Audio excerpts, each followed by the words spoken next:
Well, good evening, everyone. Goody. Hope everybody's having a nice day. And on this June 19th, 2025. And of course, Stupid Graham doesn't want to work for me. The hell with Stupid Graham. Uh, how you doing, everyone? I've had a very fascinating week, and I hope you guys have too. I actually just finished a really cool video on three cars no one will ever remember. Uh, hey, Autobot, I'm sorry. YouTube has to make money. I'm sorry. I'm sorry. I have no control over the ads. I make sure I check the things so the ads run less. I have no idea. Okay, I'll address it. So, but I like this, Benjamin. Before we even started, Dennis needs an opening where he drives up the driveway in a cool car. Well, I own three, so I could pick one, I guess. Walks in, gets in position, and starts the podcast. I think I love that idea. I love the idea. I probably do it at the Charger. Now, leaving, I should probably do a burnout down the street. I don't know if my neighbors would appreciate it, but I would. I don't know if you guys too. I could sing this, and of course, it's a beautiful day to talk classic cars. A beautiful day to talk classic cars. Won't you be my neighbor? Isn't that a great idea? I think it's a wonderful idea. Okay, so hello everybody, and I have some really uninspiring news from Stellantis. Some interesting things that I just found, and then a really cool. That's right, light them up. I don't like my neighbors anyway, so it's fine. It's fine. It's fine.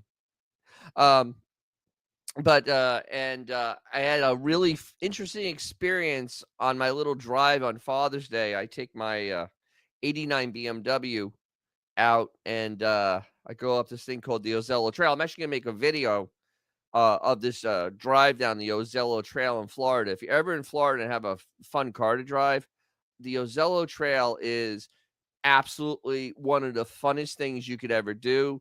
It's through a swamp. There are no police. There's a restaurant at the end. They serve cold beer. It's a hell of a thing. So that was my Father's Day, and that's how I like to spend it. Drive my car maybe slightly above the speed limit, and then go and get blue crabs and a nice ice cold beverage, and spend a little time with my family, and enjoy, have just a kind of relaxing day in the car with cold air conditioning, some music. It's kind of fun. It's fun. That's what you got to do. I mean, the hell with going out to some boring place for dinner or whatnot. Yeah, I just want to jump in the car and go. It's just if it was no chance of rain, I would take the Charger, but it's may rain, so I take the BMW. At least it has analog brakes. So there's that. So let's start off now with the big nothing burger announcement from Stellantis, and there's my stupid gram not working. Of course not. So Stellantis wants us to believe that they actually did something great. Ram introduces righteous warranty on 2026 model year 1500 and heavy duties. So now they're going to give you 10 years or 100,000 miles powertrain on these vehicles. So it covers all the Rams and the Ram ProMaster starting next year. We notched the Ram RHO. It says will also come with it the Power Wagon, which may or may not be built. Who knows? It covers engines, transmission, transverse case, drive shaft, differentials, and axles. And it can only be used by the original owner, so it's non-transferable. And it only applies to individual.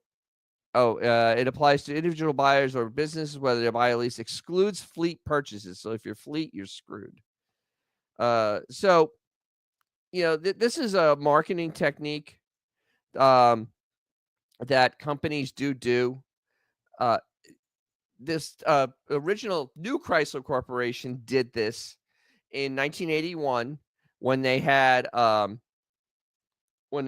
the K car come out. They were the first ones to do 5 years, 60,000 miles. And they did that because nobody wanted the K car. I mean, honestly, it really was a hard sell because it was a small front wheel drive car. I mean, they're tiny. If you see one today, you'll look at it and go, "Wow, that is a tiny ass car," and it is. It's really small, and they were the first ones to do that. Now, the thing about this warranty and why I call it a nothing burger is that I think the movie Tommy Boy put it best. I think we've all seen Tommy Boy, right? Wonderful movie, hilarious movie. And one scene where they were talking about quality, things being quality built. He said, "You know what? I could take a poop in a box. I got to say, take a shit in a box, and I could put a warranty on it, but it's still shit in a box." And that's what we have here, because a warranty doesn't mean a damn thing if the product you're buying needs to have that warranty worked on it. So that's the other thing. Um, the other thing is that if the truck breaks all the time, what the hell good is the truck? Especially if you work with your truck, you need your truck to work. I mean, that's why you bought it. That's why, because I have a friend that does air conditioning. He has a fleet of trucks. He needs those to be working. Otherwise, they don't go fix people's air conditioning. The engines that they have uh aren't really known for reliability at this point. The Hemi 5.7 is not 100,000-mile motor. It really isn't. I had a friend that in a Challenger, he didn't even drive the car, and it's his thing, didn't drive the car hard, and it ate the cam, and they eat the cam. That is a thing on those engines. They eat the cam because it's not enough oil getting up to the lifters, roller stick, boom, boom, boom, takes out the whole thing. No, new engine time. And so you have that. You also have that new Huracan 6 that we have no idea. Um, that we have no idea how long that's going to last. They've already had problems with them, and it's not even a year old. They're already, who knows, down the road. And the other thing is with warranties. And my grandfather was a warranty manager. Here's the thing with warranties: you have to make a damn good case for, especially when it just starts getting into real money, that they're going to pay for it. I mean, they actually had to the dealership has to make a case. Now, this type of warranty is the type of warranty that where they can kind of go, no, that you abused it, you did this, you did that, because it's different than when you buy an extended warranty through like Ford, because I have one like through Ford, or you could buy one through Chrysler. All of them sell it. That one they treat a little bit better because you paid earnest money. This one they're building into the price of the truck, and they're going to try to save their pennies and dimes on this. So that's just kind of a big thing I see on this. It's just a big come on. The bringing back the Hemi. That design is already 10 years old. I mean, it's an old engine. I mean, this is all just kind of blowing smoke up your ass. Seriously, you look elsewhere if you're gonna buy a truck. I'd buy a GMC before I bought a Ram, and I don't even like General Motors products. And it's just, I just saw this and I was like, this is totally Kaniskus being the carnival barker that he is. I mean, I think he's a good guy for the industry, but he's a carnival barker. He's a salesman. And let's think about that for a second. So it was a nothing burger announcement. Really didn't do anything to save the Ram. Didn't really do anything to save Dodge or Chrysler. So there's that. Okay, so all right, I'll take this question about Al, since we're talking about trucks. Thoughts on the Ford Raptor? Raptor's an animal. If you want to do real truck things, though, it's not a great vehicle. It can't tow as much as my regular F-150. It can only get it in a short bed. You can't you can do some things with trucks. It's going to get a little worse fuel economy because it is built to be an off-road animal. I mean, if you're going to actually go and drive in the woods and do, yeah, that's the truck to do it in. It's made for that. So yeah, and honestly, it has the 3.5 in it, which is what I have in my truck. It's a little more wound up. It's fine. Strong engine's built like a diesel. They have skirting on it. I mean, it is a strong engine. Really, really, really, really. It doesn't. It doesn't have many failures. Just have to take care of the transmission early, like 50,000 miles, because modern transmissions in vehicles suck. Uh, let's see, what's this one here? Benjamin, of course. Um, my 2001 Dodge Stratus heater quit working. Boy, you've really bought the best of the best. I bought the car new, warranty covered it, but I had to go to the shop 3 times before it was fixed. Huge pain. Yeah, that's actually another thing with Stellantis dealers. They were originally even the Chrysler, then FCA, and then Stellantis dealers. My friend went through this also with his Ram pickup truck. I don't know why he bought it, but you got to keep going back. It never got fixed the first time. Once again, what good is a warranty if you have to keep spending half your time trying to get the vehicle repaired? Oh, I got a puzzle now. Uh, so I mean, it's yeah, and as the two Diesel Larry, he landscapes. I need my truck. I warranty doesn't do yeah, and they won't give you a truck to replace it. You know, with this thing, you're not getting a replacement vehicle for this. So that's just kind of like the whole thing is not really. I don't know. It's a lot of smoke and mirrors. And you know, I just don't like you know when car companies start doing this, it really feels very disingenuous. So, but you know, so the other thing, Stellantis, and I'm going to get over to some older an older vehicle than what happened to me over the weekend. Oh, maybe I'll do this and over what happened over the weekend was kind of funny. So I I saw this, and this is literally um this has been going around and around and around. This is honestly them just basically marketing to make it interesting. The new Chrysler 300, everything they know. I can summarize this article right now without going down and reading the rest of the article that there really isn't any 300 to be made right now. There is no official date, no official name, no official anything. What this is people so their PR department has been floating the story on many, many sites, and they used the ugliest piece of artwork I've ever seen for a car. This car is ugly. I mean, honest to God, that does not look like a Chrysler. That is an ugly, ugly, ugly car. And you know, you have just the Christine Fuel, who is completely incompetent. She's a nice person, but she can't run a car company because she actually announced about the Halcyon, and then 2 days later, like, yeah, no, we're not building that. Oh, okay. So she thinks they're gonna bring cars. I don't know. And they just basically just blowing a lot of smoke, and it's 27 or 28, and then like trying to figure out what the price is going to be. I mean, this is literally just blowing smoke right up your ass. And I just don't understand, Stellantis's game plan here because people can't buy ideas to drive. You have to buy a car to drive.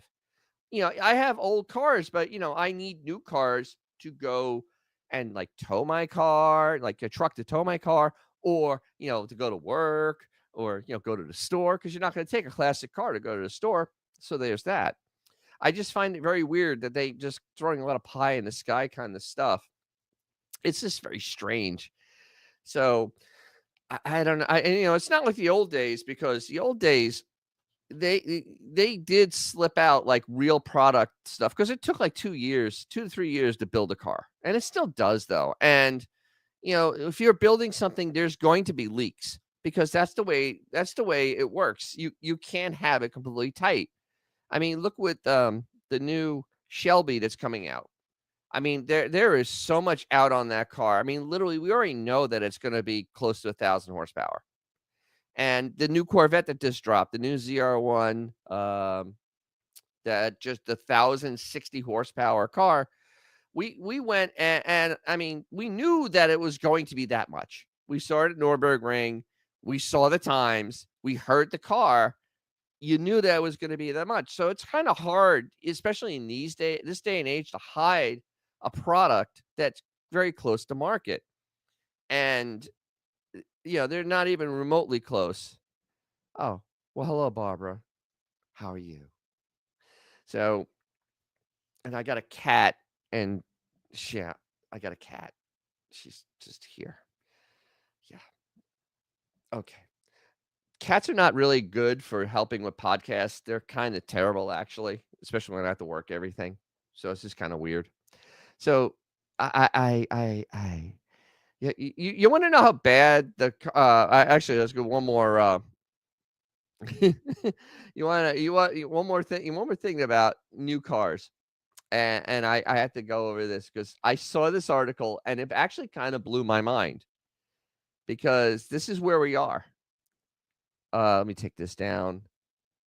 Um, this is new cars that are under 20 was it $26,000? There's 10 cars. That is it. There are 10 cars. And the top one, 2, 3, 4, 5, 6, I wouldn't even consider owning. I mean, they're that bad. The top 6 cars are that bad. And then you have the Corolla, and then the Volkswagens are no. A Mazda's okay, and a Honda. So just on this list of 10 cars under 28 grand starting, 26 grand starting, there is only 3 cars that are worth the damn to own. That is where we are in this day and age. I mean, that's how sad this has become at this point, where we are now, $26,000 is considered a cheap car. And that's, I mean, just 20 years ago, $26,000 was a pretty high end on the American car market. I mean, my first BMW that I got new was a 2002. The price on that car was $32,000. BMW. I mean, it was a 325, but it was at least, a decent car, and it was $32,000. I knew it was going to run. Um, I just yeah. So there's that. Find it just weird. All right. So I I just want to go over this. So my whole weekend, was going out to go to this place called Pexel Port Cove. And I drive um my old BMW 325i that has ice cold air with R12 in it because I know how to do that. And so I take the car out, and I'm going over these hills that we actually have hills in Florida. We have hills. We have big hills just north of me. And I'm going over this big hill in a spirited mode, as they would say. And my car locks up uh, at the throttle at 5,000 RPM as I'm going downhill. And it's a pretty steep hill. So that means I couldn't put it into a high gear and slow the car down. So here I am trying to putting it in neutral and just having the car just go on the rev limiter and pull into somebody's driveways so they can so I can go and so I can just get in and go. So I turn it off, and of course the car completely complains. And it turned out that the cruise control, this is the cruise control cable, popped out of its hole because the little tabs broke off. And my daughter's like, "Now what do we do?" I say, "We fix it." So I took a lanyard clip, and you always carry electrical tape. And there you go. I have absolutely positively repaired it. I actually used cruise control on the way home. Fixed it just like that. I think I have to actually really fix it, but that is how a mechanic actually fixes a car. There are people that work on cars, and they're mechanics. A mechanic can do this. Somebody that works on cars, they can they can they can read a book. Let me see. They can read a book and something, but when you actually are a mechanic, this is the type of stuff that you have to be able to do. Fix it, I mean, with, with bubble gum and tape to get the car to keep going. Because I was 25 miles from home, and I had dinner reservations, and I didn't wanna miss them because I had blue crabs reserved. And, when you have blue crabs reserved, you don't wanna miss that either. So it's kinda neat. Yeah, so it's been kind of interesting, and, what is going on here? My cat is being incredible. I wish I could show this. She's being incredibly needy right now. at the wrong, absolute wrong time. She's ignored me all day long, but here I am. Yeah, yeah, ball peen hammer and duct tape. Yeah, duct tape. I actually now I actually just carry electrical tape because um, when I broke my shifter in half, I used a spark plug tool because BMWs have a spark plug tool. Love that thing. And I put that on top of what was left of the shifter. But unfortunately, because it's right, the transmission gets hot and the exhaust is right there. That sucker was getting hot. So I doused it up with electrical tape all the way up. And thank God for Harbor Freight. You can buy the whole thing, a big thing of electrical tape, like $5, $5 right there. You know, it's totally. Oh yes, yes. Carry electrical tape. Seriously, carry electrical tape, zip ties, um, clips of any sort. Like I had I had lanyard clips in the car. I don't know why, but I had lanyard clips, and it just makes it good. Let's see, let's see. Sue M, did you choose that car in hopes that it would break down so you could fix it? No, no, I chose that car because I was doing the Ozella Trail, and it has a full Bilstein suspension and aftermarket sway bars, a short shifter, a chip, aftermarket wheels, and yeah, and it's lowered just 4 inches off the ground. That's and it has an LSD, a limited slip differential. That's why I chose it. But that car is the car that will do stuff like this to me because it's a BMW. BMWs really, really, really like to let you know that they need to be fixed. They're worse than my Dodge. My Dodge is bad.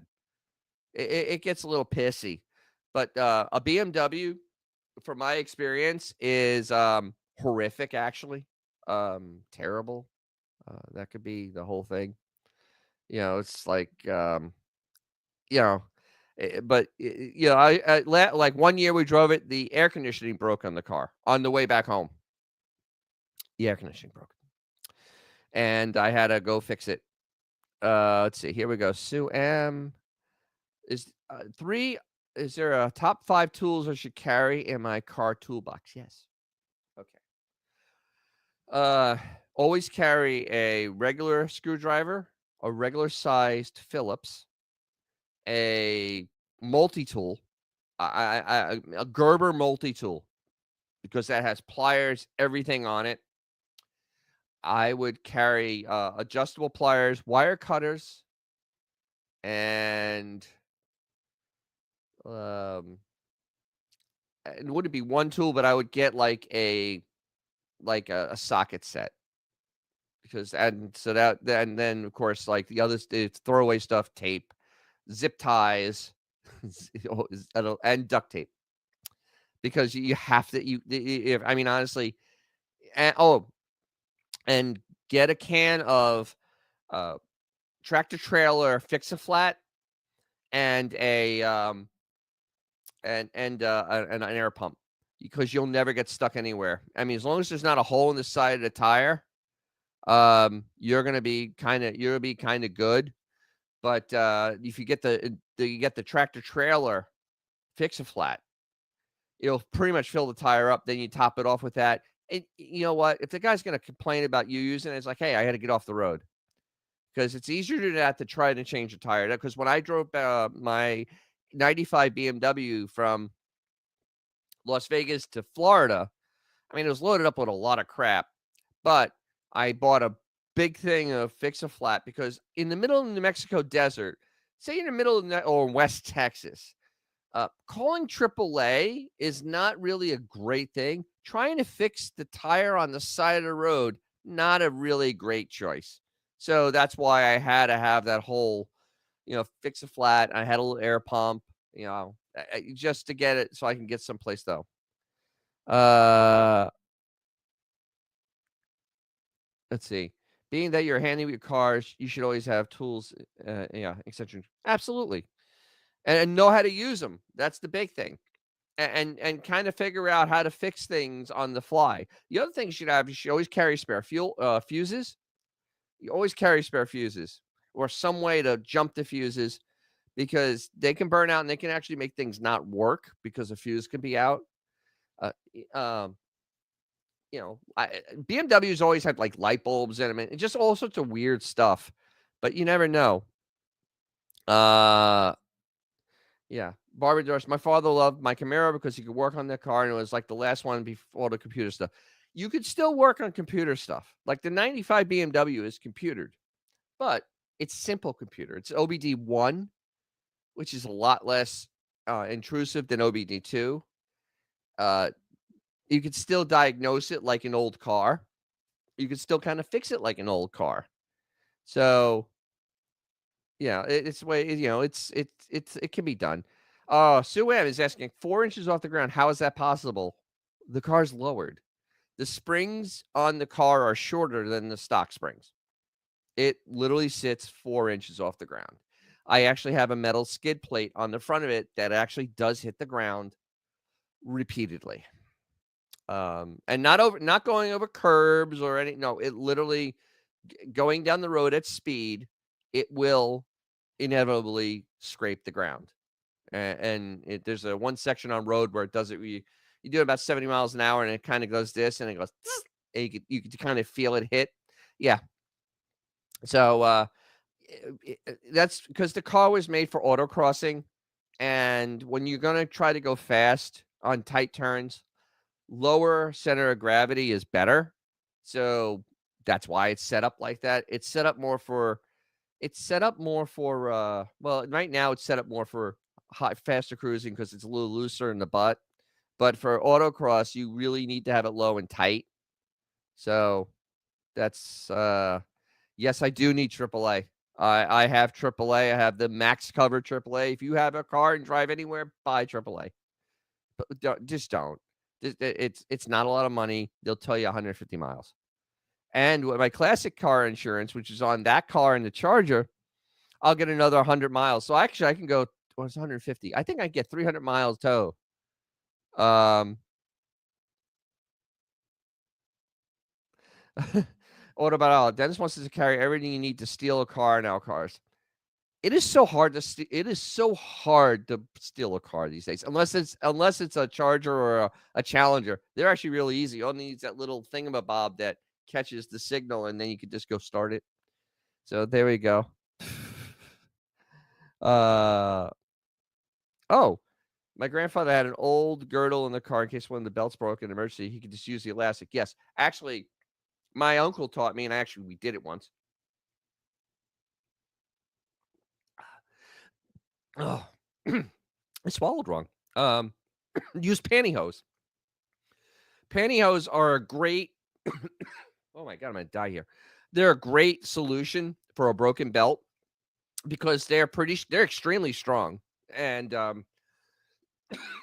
you don't want to get the whole one with the waistband. You need just the singles, and you wrap it around, and you tie a really tight small knot, and you don't go bonkers on the engine. You just go enough to get you someplace where you either get home or get you someplace where you can buy a new belt. Uh, but that's honestly one of the things you do, and you could drive a car without a belt on it. I mean, you can. I mean, the water pump belt, it's a little more serious. Like if it's hot, you get to turn the heat on and turn the air conditioning off. But if you can nurse a car to someplace, and it's easier to get pantyhose than it is belts sometimes. So there's that. Yeah, vintage 76 garage. With vintage cars, having spare parts and tools to fix it is a must. Oh, absolutely. Absolutely. My Charger, I have a full on, oh my god, get me out of anywhere kind of kit. I mean, it would have to be something horrific for me not to get anywhere. Because on old Chryslers, the best thing is that you carry a paper clip with you, a paper clip, because they are ballast resistors, burn out, but a paper clip has enough resistance that it will work, and it works for like 50 to 75 miles. Your mileage will vary, but it does work, and I've had to do it once because I didn't have a spare. So it's always good when you have an old car to carry common failure parts. And that's the thing. Carry common failure parts. I can't stress that enough. You have an old car, just do that. The Sue, I'm totally wrote that entire list. I'm just gonna hand it to an auto parts salesman. Give it me this, please. Ah, ah. No, it's just it's a low. Actually, hold on. I think I have. Let me go pull. I can pull a picture of the car. I can pull a picture of the car. I have a picture of it. Of course, I have pictures of my cars. I don't have any of my kid, but I certainly do have it of my car because that's just the way I roll. So here it is. That's my '89 BMW that sits 4 inches off the ground. I mean, you can see there that front spoiler is 2 inches above the ground. I mean, and it's made out of flexible plastic. It's actually from a Volvo. It's a Volvo spoiler upside down, and it looks just like the BMW one, except that cost me $4 at the junkyard. Well, the BMW one costs 60, and they break. So there's that. But yes, that's a BMW E30 that sits 4 inches above the ground. So yeah. Uh, Dennis takes his cars to the Sears Portrait Studio. Yes. How'd you know? MacGyver of cars. Every real mechanic is a MacGyver of a car. The last thing you want to do is get stuck. Screen behind me. I have the only thing behind me. Hold on, Benjamin got me. I have my charger book there. I have my crap cars. I have my calendar. Up here I have all my books. I have my little Mopar thing. I went blue today. So I don't know what you're talking about. I'm a little confused. Oh, that's what we should do for a show. Everybody's got to send in a picture of their first car. Okay. Everybody do that. That's fine. It's DJ's Classic Garage at gmail.com. Or you can contact me through YouTube. I'm okay with that. Cool. Yeah. Yes, the BMW looked nice. Nice BMW. Yeah. I got lucky buying that car. Yes, I have. I already seen it, and everybody's seen my first car because the Charger is my first car. That is my first car. Okay, I could show you a current picture of my first car. It's a pretty recent one. Yeah. So this is my first car. There's a picture I took 3 months ago. So yeah, I did a whole glamour shot with it right there. I tried to get the angle. Got a little shade going on there at the gas station. So yeah, that was my first car. It was my car from high school. I yeah, I've known this car since I was 13 years old. So I've known this car for 40 years. My family's owned it for 40 years. April 15th is when we actually had it for 40 years. And it's amazing when you start having something for that long. It's like, all the memories for it start running together because it's like, wow. And of course, there were many years I didn't use it, but now I'm making up for it because now I'm going to go to Mopar in September. I'm planning to go to Carlisle. I want to go to the Dream Cruise. I try to I try to use as much. See, Sue M did what most people did. She wrapped it around the telephone pole like Jerry the race car driver. Kind of sucks. That's terrible. I had a friend. I mean, I have a friend from college. He's still my friend. He's one that owns the air conditioning business, and he was driving home, of course, drunk, and he lived on a really curvy road, and he was going back to his parents' house, and he wrapped the car around a tree. It was a '85 Grand Prix, I think. And see, this is old Florida. So he just called up. He went down. He walked home. Got his dad. They got the truck. They yanked it out of there, and they got it away and never filed a report or anything. Oh, Benjamin figured it out. It's a small picture of you saying GGC. Yes, it's my logo. I have a logo. I had Monique from Radio Gunk help me with that. It makes it look like I do action stuff. Action. I'm action. Action Jackson. Yeah, so yeah, but yeah, the your first cars, the thing is, a lot of people's first cars suck, or there was just something to actually have, because yeah, or you could be like my uncle. My uncle, when he had his first car, it didn't last very long because it wasn't very fast. And this is in the 60s. So he went out and he kept on buying other cars. And he had a late 60s Ford that he went out. He had bought he had pulled what did he pull? I think he pulled it was either a 390 or 427, and he put it in the car. And unfortunately, it only had a C4 transmission in it. So every Friday night he'd go out. Every Saturday, him and his buddy Pat would put a new transmission in the car because it would blow it apart. So those the good old days. You could just get your big friend, lower the transmission down, and then you push a new one in, and you're ready to rock and roll. Ice and snow. Yes, UM. Yeah, ice and snow is really dangerous.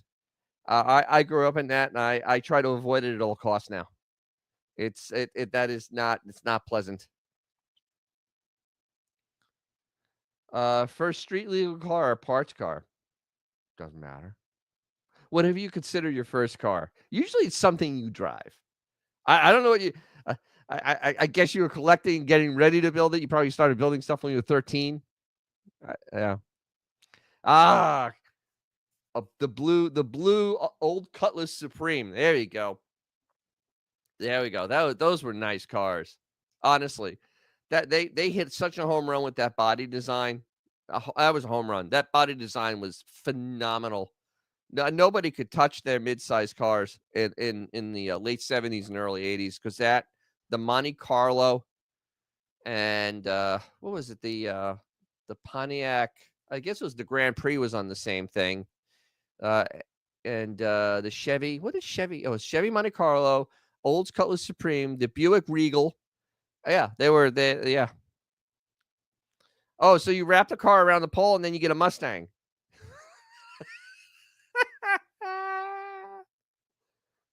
That's usually not the way. Usually you wrap the Mustang around a pole and you get something else. Oh, Barbara DeRush. I was just going to say the Monte Carlo had those bucket seats that swiveled. Yes. There is, and I'm probably going to have to do a video on this sooner than later. Look at that. I'm going to make Xavier upset. I'm going to take my pen. I have a pencil, a paper. Options that are gone. Because that swivel seat was the greatest thing ever. Chrysler had it. Ford had it. General Motors had it, all at different times. And because you get out, the seat would turn to the door. You basically stood up and walked out. And then you got back in the car. You got in. You swung your legs, and it's so much easier because you can get in and out in a straight line. My truck has this thing called comfort entry, and it moves the seat back, when to get out of it. And and it's nice and all, but it's not the same as doing that. I don't think the Cutlass did. General Motors was really, especially then, General Motors was really protective of options on cars. Like literally, General Motors really, they had walls between stuff, and especially in the old days, like some divisions would get something, and the other divisions would have to fight like hell just to get that option. So it was, and that would be something that they would do because it's just like I know that it's, I know that like Cadillac like for for the like auto lights and stuff that really never filtered down, except maybe an Oldsmobile because that was like a test bed, but it never you never got that in a Chevy. Oh, Jamie, question: when you're fishtailing on ice, which way are you supposed to turn to get out of it? If you're on ice, you're along for the ride. There is no getting out of it because you have no traction. I have a perfect example. I was oh God, we had a Mercure XR4 Ti, and yeah, we had one of those. And I was home for uh, winter break, Christmas break up in New York, and I was visiting my friend on the other side of the Staten Island, and it was clear out. It was 25 degrees, but it was clear. It hadn't snowed, hadn't done anything. And I'm driving the car down Forest Avenue, and I I come up and I'm going past the golf course, and the water main broke at the golf course, and there was black ice out around, and I'm coming around the corner. Thankfully, it was like a Sunday night. There was nobody out on the road, and I hit it at 45 miles an hour, and I'm looking out the driver's window with my wheel completely cocked. I mean, I turned the wheel as hard as I could into it, and I was just along for the ride. And I never got out of the gas because I did not want the car to spin. I'll drift it, but you don't. Unfortunately, you're kind of screwed anyway. I got lucky. There was no one else on the road, and the ice ended, and I just kind of snapped straight because I had the wheel cut hard. Um, but if you're fishtailing, get out of the gas.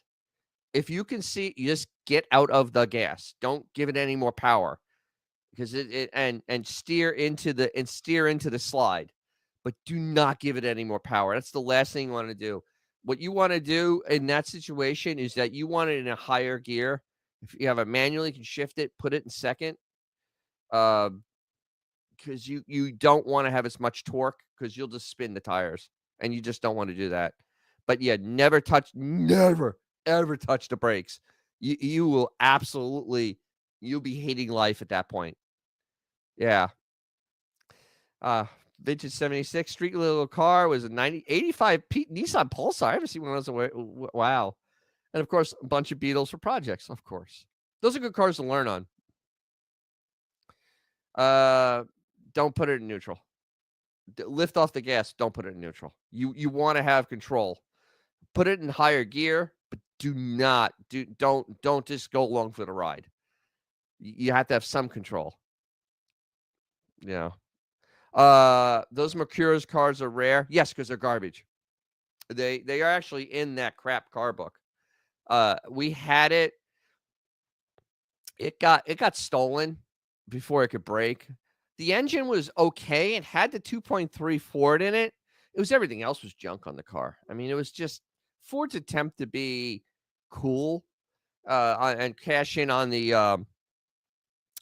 the European craze at that time because BMW was coming on strong. But it had a turbo 4 in it that had a lot of lag. Uh, it it was a decent handling car. It was just very odd looking, and they just weren't built great. I mean, because they tried to keep price point, and it had Mustang build quality, so that's why you don't see a lot of them. And the engines were just because the turbo stuff, and it was I don't think they were intercooled, so there's lots of problems to go on there. Yes, turn into the turn. Turn into the turn. Yes. We're back to the ice. Benjamin, watch for Dennis's crap car book coming soon. Actually, I'm probably going to do a video series on crap cars that are not in that book because I just did. I just finished what will probably be the first one. It's the Chrysler R bodies. These were big cars from 79 to 81 that are so forgettable. I haven't seen one in years. The last one I saw was in a junkyard because it had a hidden headlight motor. And I took it out. But other than that, no, I had no interest in the rest of the car. It was garbage. So yeah, Dennis's new book, Oh My Cat. Oh.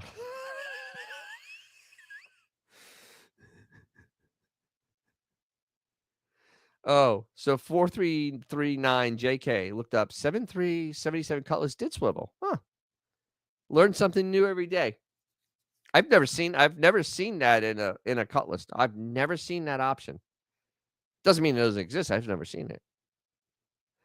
Well, yeah, the European Mercuras were better because they were just Fords. That's why. They weren't trying to go upscale with them and whatnot. They were the what was the Ford Cosworths over there. And they had better engines because they would actually use Cosworth engines on the street because it was for homologation. Oh my god, I can't say that word. And because they did the racing like what BMW did and uh, Mercedes did, and Ford was in that same series, and they had partnered with Cosworth, so they made the Cosworth. What the hell was the name of the car? Oh, it was a Cosworth something, and I can't think of it all of a sudden. But that's where it came from. But they brought it to America, because they were trying to capitalize on BMW and Mercedes is selling lots of cars, and so they brought it in. They didn't bring the Cosworth engine because they couldn't get that EPA certified, so they went and they brought their 2.3-liter turbo engine that they had in the Thunderbird, but I did not think they had room for intercooler. I don't think it was intercooled, which is kind of a problem. It had some pep to it. Unfortunately, the one we had an automatic because my brother was driving it and he can't drive stick. Which the car may have been better if it had a stick in it. Um, all cars are better once you put a stick in it. It just the automatic was not the top notch. Because this is 1980s automatics. 1980s automatics are nothing to write home about because they were just for fuel economy. So yeah, oh god, a Ford Cosworth, Cosworth. I can't think of it all of a sudden. Oh my god! All right, I'm gonna have to go to the videotape. Uh, car Mercure based on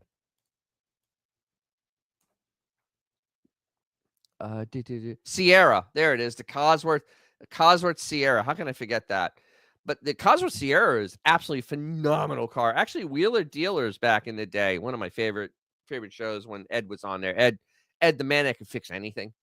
Um, they had they had found one of those cars, and Ed had to do a bunch of stuff on it. But I mean, they bring a pretty penny. The Sierra Cosworths are a pretty penny in England because it's a very fast car, but it's still fuel efficient enough to be able to drive in Europe. So it's one of those things.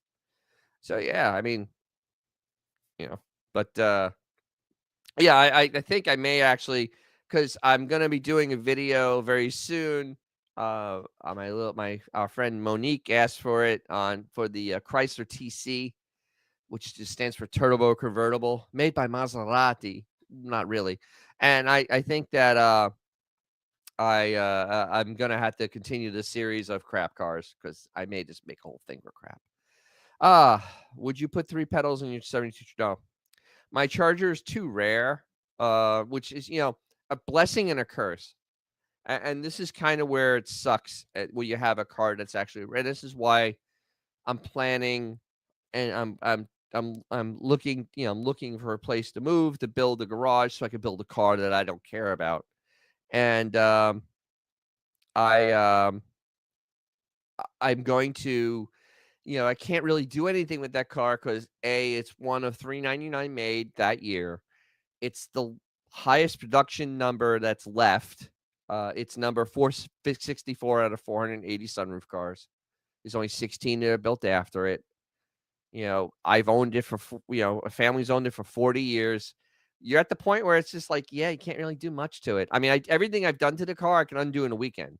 Like the engine, transmission. I mean, I can pull that out. The wheels, I can just unbolt them. There's been nothing else to that car that's been done that really can't be undone in a weekend.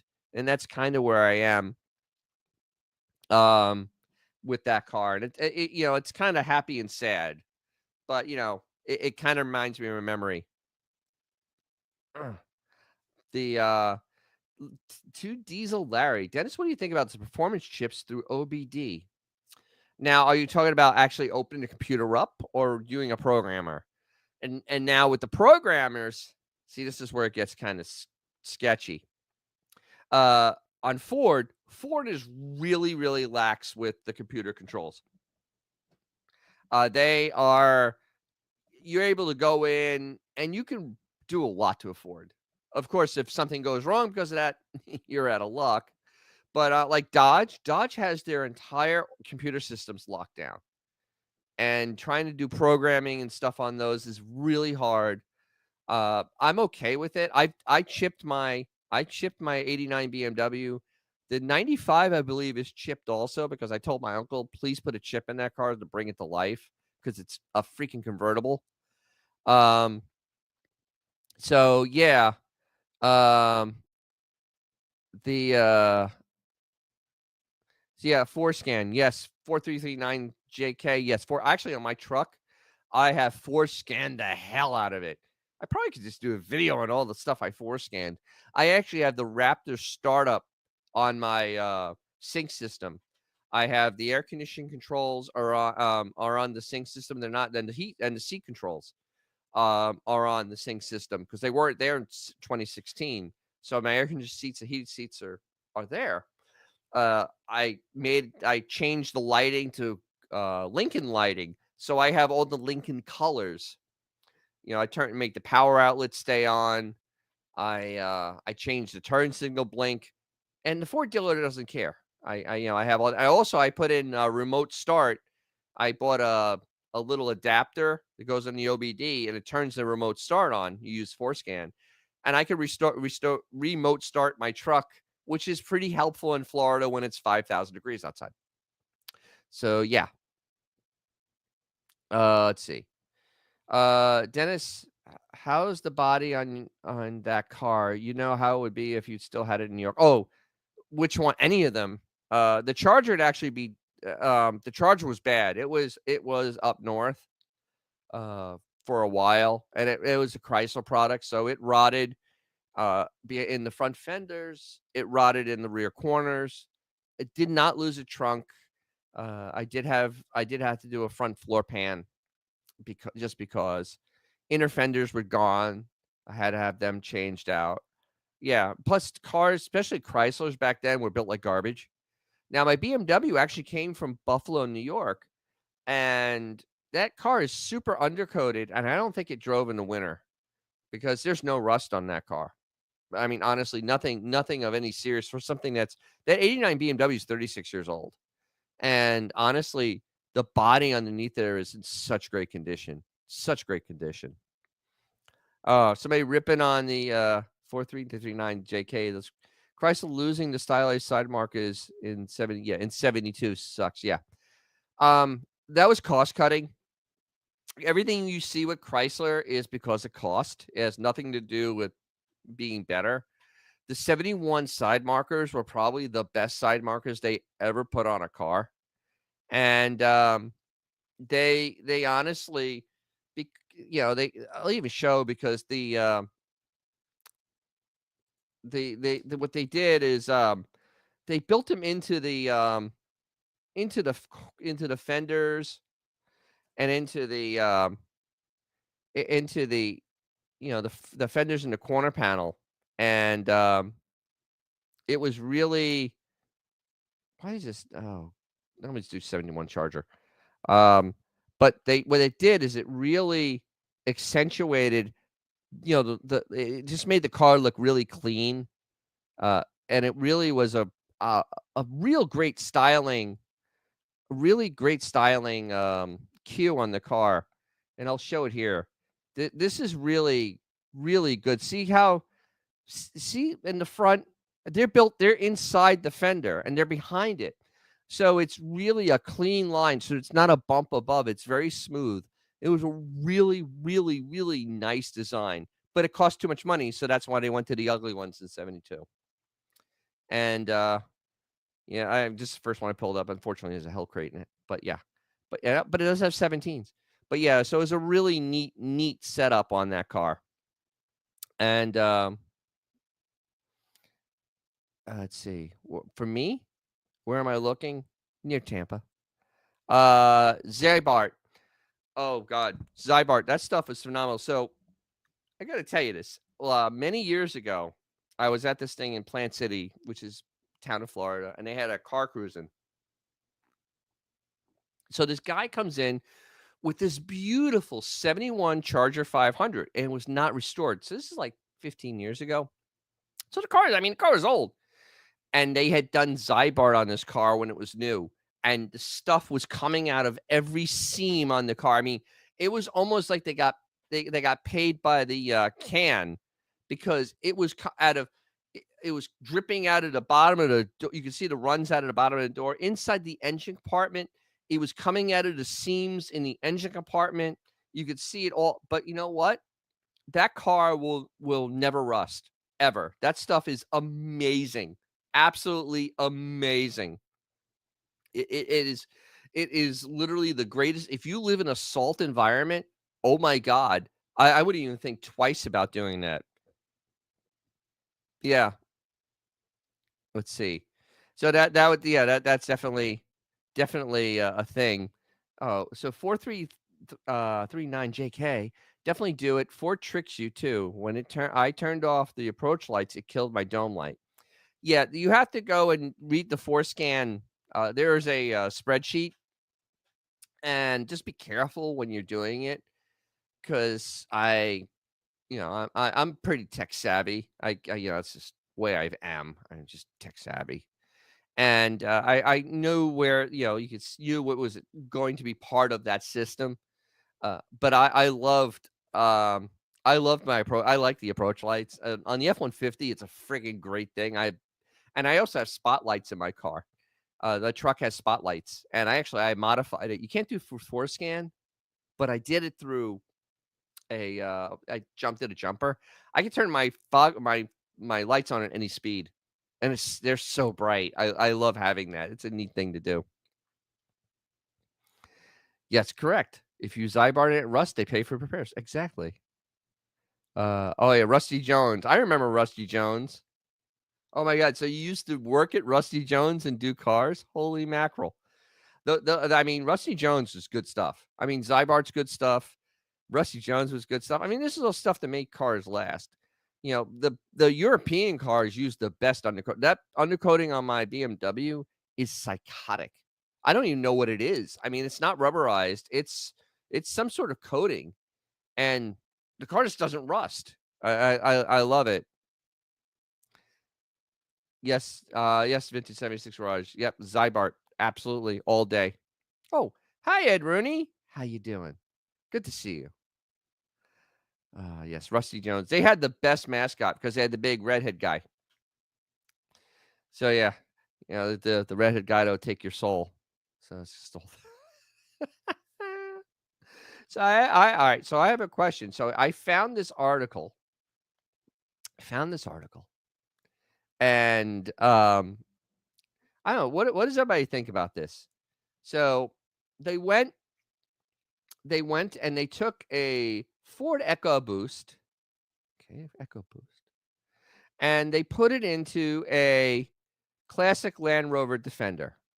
So what they did is still Land Rover all around it, but what they did is here's the EcoBoost instead of the what did it have in there? It had like a little inline six or something like that. A little diesel. It had like a diesel six or something. So instead, they put the 2.3 liter, which is what my Bronco has, and they put the 10 speed on there, and it's 310 horsepower, 350 foot-pounds of torque, which is more than that vehicle had to start with. And you could also go and modify the engine, and get more of it. You can actually do a tuner on there. Um, and these are all brand new. So I mean, these are like continuation series, but they have better engines than the English would have put in a car. What does everybody think of that? I mean, what do you guys think of this type of modification? So I mean, because I find it kind of fascinating. Um, I actually wouldn't mind owning something like that because it looks really cool, but you don't have the headache of the horrible English drivetrain. Hopefully, they don't have English wiring in there. No Lucas, Prince of Darkness. So I think this is one of those neat continuation things. I don't know if it says the price though, uh, because that's always the main thing. But then again, if price doesn't matter, this may be this is actually a really cool. Oh, here we go. Let's go to the website since we have nothing to do. Start your build. Uh, okay. Explore Wolf. Um, I had to give. No, I don't want to do that. I just want to know how much it cost. No, no, no. Doesn't say. Here's this one. Green Defender. Nope, nope, nope, nope, nope, nope. Looks nice, but there's no price. Oh, that's really nice. That's kind of cool looking. And won't let me do it without giving my name. That sucks. Uh, of course, 2 Diesel Larry. It should have a HO67 Power Stroke. Yes, but it's a little. That's really cool. But the EcoBoost is light. Let's see. Sounds like they want the body of the car, but don't want the headache of the end. Yes, exactly. I'm actually cool with that. If that was the same price as say a Bronco with like say it's 60 grand. Okay. I wouldn't even think twice about it because for 60,000, I mean, they're going to give you the warranty on the engine, which is the big problem. The rest of the stuff's actually pretty simple. But yeah, I mean, but if it's more than that, then it's like, you know, you are right. But it's a Land Rover. Land Rover foreign parts, Barbara. He's saying it may take forever, but a lot of times they're not so bad. Yeah, and yeah, vintage 76, I would think 100K. So yeah, I know. We could all dream though, because that would be something fun. Because there have been continuation series in the United States, but Ford pulled out. I did a story on that. Ford pulled out from the Mustang. Somebody out Midwest was building them. And Ford kind of did a backdoor on them and said, nope, we won't allow you to build cars that can't make 2025 standards. Well, no 1967, car could pass, or even my 72. Hell, stuff from 2010 couldn't pass some of the new standards. So it's like, that sucks. Not everything has to be up to current dates. I don't even understand that. It kind of boggles my mind. But yeah. But like I was saying before, I'm going to be doing a video on the Chrysler TC by Maserati. Not really. The story on this car is actually pretty fascinating, especially the angle I'm going to take on it's extremely fascinating. Because Lee Iacocca it was really connected, and everybody forgets about that. And that's why they bought AMC, because he was connected to. He had like a personal connection with them, and they wanted Jeep, which, yeah, they could have developed their own. So I don't know. A guy across the street from me, Barbara DeRush, has a Mustang SUV. Oh, it's an electric appliance. Yeah, whatever.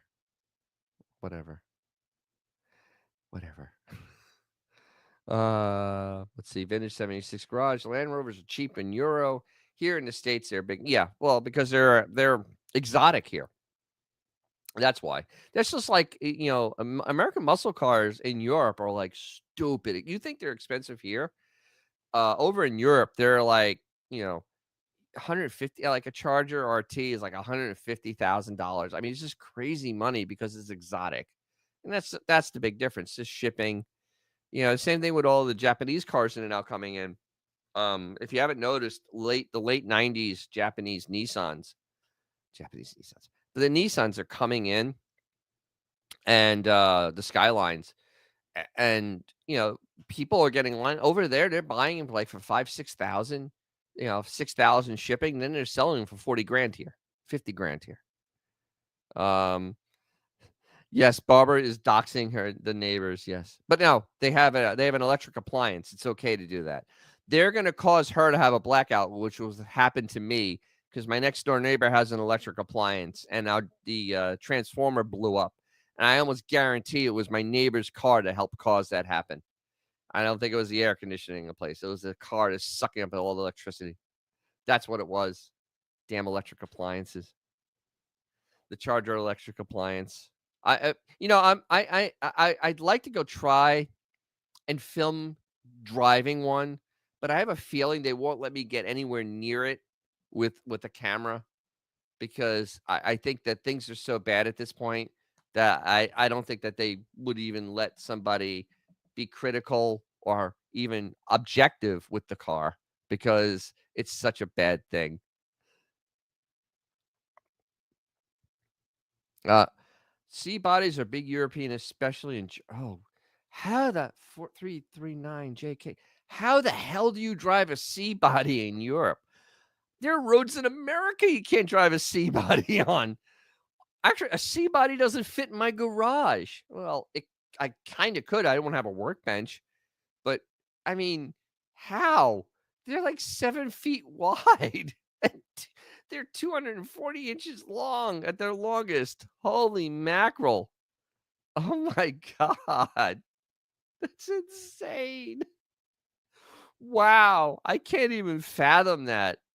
I don't know how you fix one of those over there. I mean, they're hard enough to fix here. Damn. Well, that's crazy. Oh, Barbara, I was gonna go key the car, but I might get hit by.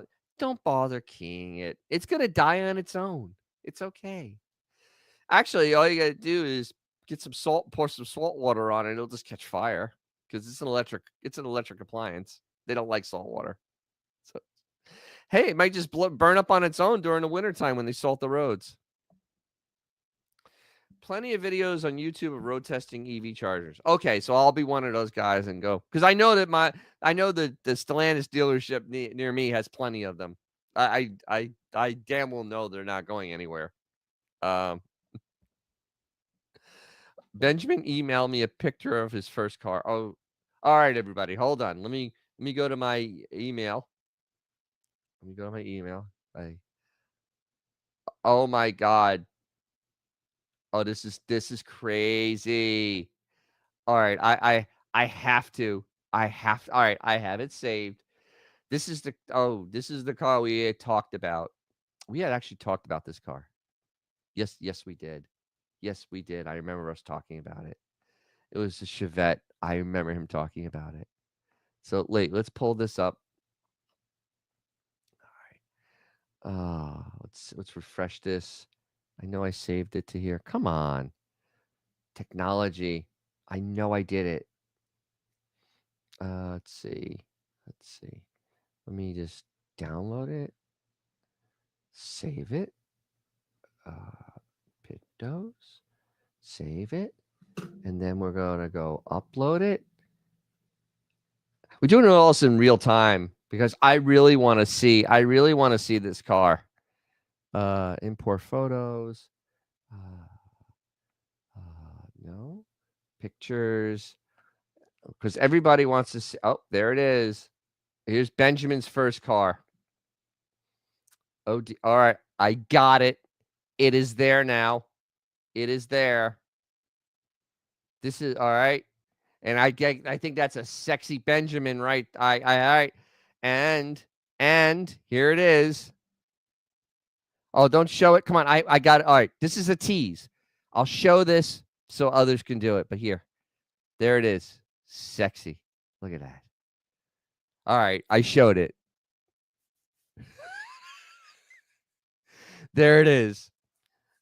So everybody else, I will actually send it me. Don't tell me what it is. I want to guess. And we'll do that next week. Anybody listening, you could send me, and I'll even put a thing out there. Send me in your car. I'll guess what it is. I will guess.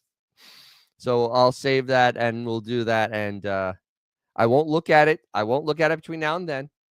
Even though I think I remember what he said it was.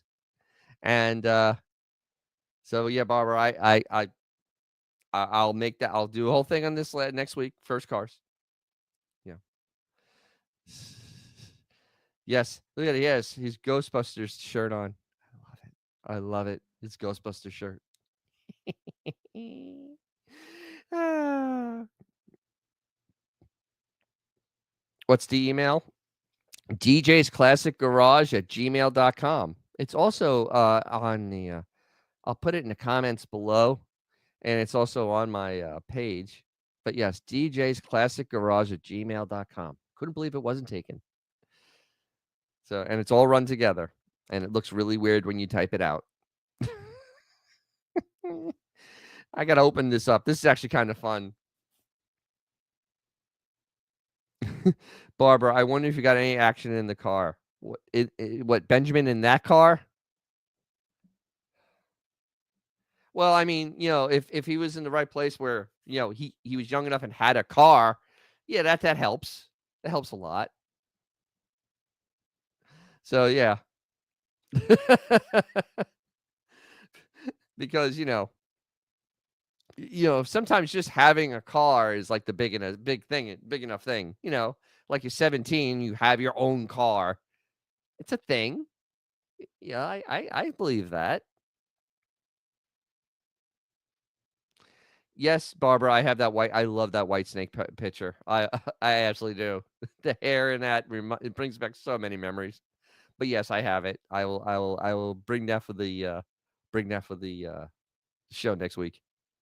Absolutely. Because nothing more fun than that. The White Snake.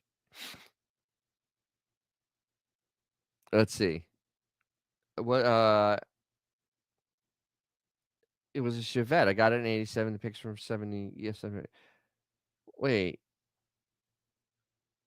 You got it in 87. The pic is from September 84. Oh, that's right. Your mother's car. Ah, okay. Jamie, what do you think of the DeLorean? For a car guy, this is such a loaded question. It's a great movie prop. Um, the concept was great. Um, but the execution was poor. What happened? God, I could probably do a full video on this because it's the story, and it's been done, but my God, the story is so messed up. John DeLorean was the guy that came up with the GTO. He was the guy. He was a huge exec at General Motors. He was, the guy that was able to make things happen. He really was the one that pushed Pontiac to being the performance division. And he had a great run at General Motors, and he ended up leaving at the end of the 70s, and he wanted to start his own car company with, his ideas of building a sports car. And originally he was going to put a small block Chevy in the back of that DeLorean and use a transaxle with it, and it would have been a really great it would have been a great car, a 305 and that. But what happened is that people at General Motors kind of got a little irritated with John. So they went and they kind of reneged on the deal, and they didn't give him the engine. So they ended up putting the 5-cylinder Volvo engine in there, which is anemic. Uh, they had to redo all the wiring for the car. They had to redo all the cooling because everything was different with this inline 5. Um, but the thing is that the stainless was a wonderful idea. The car itself was really cool looking. It had two faults though. One was the engine, which was just junk, and the second was the window. Three actually. The windows, if they didn't work, you even if they did, you had terrible circulation in the car, so you had to have air conditioning on or some type of strong vent because they did not move a lot of air the way they were shaped. The third was, of course, the torsion springs on those doors. If they gave up, you couldn't lift that door up. That door is heavy because it was up to crash standards, and it was stainless steel, which is stupid heavy. So if that goes, that door doesn't stay up. So it was a great idea, great concept, and it's a shame what happened to him because he was a great man in the automobile business. But being a middleman for cocaine dealers to try to raise money for your car company may not be the great idea. Not a good plan. Not a good plan. But yeah, that was kind of Renault. Was it Renault or was it Volvo? I knew it was one of those crap engines. It was crap.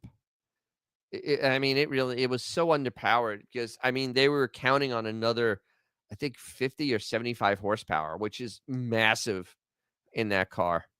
So, and it's just off the top of my head. I haven't seen one in a while because there actually in Florida, there are quite a few of them, and I know that they've starting to have some more parts for them. I don't know if they're making more production because I know all the left fenders, I think it's left fenders, they are gone, and all the molds. The Irish got so angry at, oh, it was a Volvo V6. Alright, cool. I knew it was a Volvo engine was garbage. Um, but, they took all the molds and, they threw them into the ocean. The Irish got a little angry at him because he wasn't paying his bills. So, the lesson learned is that if you're gonna do business in Ireland, make sure you pay your bills because they're pretty strict when you don't. They'll just throw your stuff in the ocean. But I mean, as far as a car you roll up and get some attention, absolutely. A car I'd wanna drive, not so much. I can think of a lot of other cars that I'd rather have to drive and have fun with than a DeLorean. It's only good for this, the, street not the curb appeal. It's good for curb appeal. So, there's my thoughts on that car. Um, I'm all ears at this point because I only have, like, I guess, one other thing, but, let me see, let me look up the DeLorean. I'm looking that up. DeLorean Motor Company. Oh my god, wait, they're back around? Are they trying to make, like, an appliance one? I think this is, yeah, it's like an electric appliance. Yeah, it's just gonna be sad. That's gonna be sad. DMC 12, DMC, what is it? 2222. DMC 12, yeah.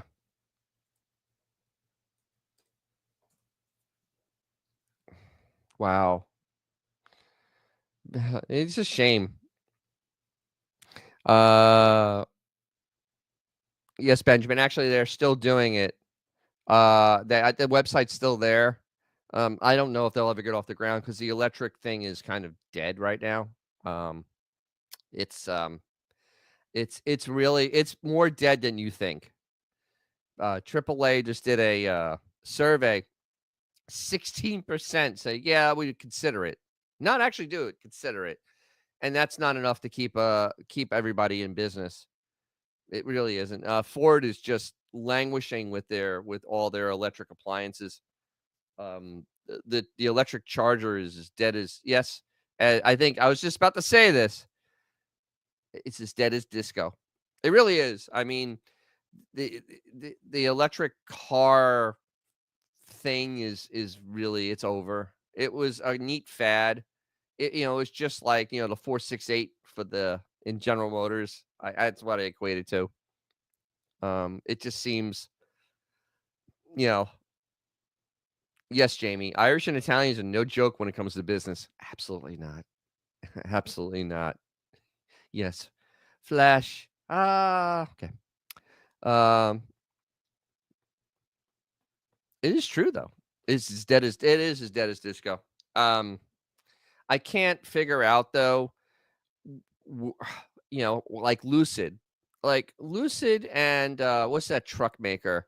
Like, I can't understand how these companies are staying around at this point because, the desire and the need and how much Ford is the only one that's honest about the, thing because it's a separate division yet, and they can't hide the money. Ford is losing $1 billion a quarter, and this is Ford Motor Company who literally, they're pretty decent. I mean, they pretty much making a decent product. I mean, they really are putting time and energy in it. Rivian, yes, thank you for Rivian. I don't know how to stand around because Ford is losing $1 billion a quarter, and this is Ford with all the resources in the world, international. How does Rivian, besides borrowing money, stay in business? I mean, because honestly, how? I really don't understand how this company stays around. I know how Tesla stays around because they use credits from other companies to stay, the fluff their bottom line. But Rivian, I don't, how does a Rivian stay in business? Especially repairing their cars is almost unheard of. And when you have something happen to their cars, um, when you have something happen, it's totaled. Their pickup truck, if you have body damage anywhere back behind the doors, that truck is now totaled. It's a one-piece thing. It'll cost more to fix the truck than to actually go out and buy a new one. I don't see the case for this. I don't see the case for it surviving. Um, I just don't. Rivian is huge in my ear. Are they like where they a lot of them on the road, or is where they make them?